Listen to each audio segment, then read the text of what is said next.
Party మాట నిలబెట్టుకోవాలి. శిక్షణ ఉద్యోగుల పర్మనెంట్ చేయాలి. సమగ్ర శిక్షణ ఉద్యోగుల భద్రత ఇవ్వాలి.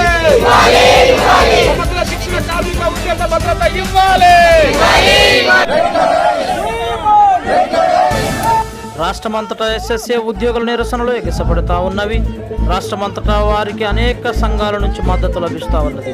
దానిలో భాగంగా ఈరోజు రాష్ట్రంలో ఉన్నటువంటి స్టూడెంట్ ఫెడరేషన్ ఆఫ్ ఇండియా నుంచి వారి నాయకులు మద్దతు తెలపడం జరిగినది. అదేవిధంగా మరి ప్రజాశాంతి పార్టీ నాయకులు అయినటువంటి కేఏ పాల్ గారు కూడా మద్దతు తెలపడం జరిగింది.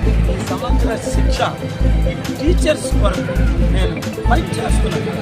న్యాయం చేయాలి అని ఇకనైనా సీఎం గారు స్పందించాలని, వారి యొక్క న్యాయమైన డిమాండ్లను నెరవేర్చాలని ఉద్యోగులు వారి యొక్క నినాదాలు చేస్తూ ఉన్నారు.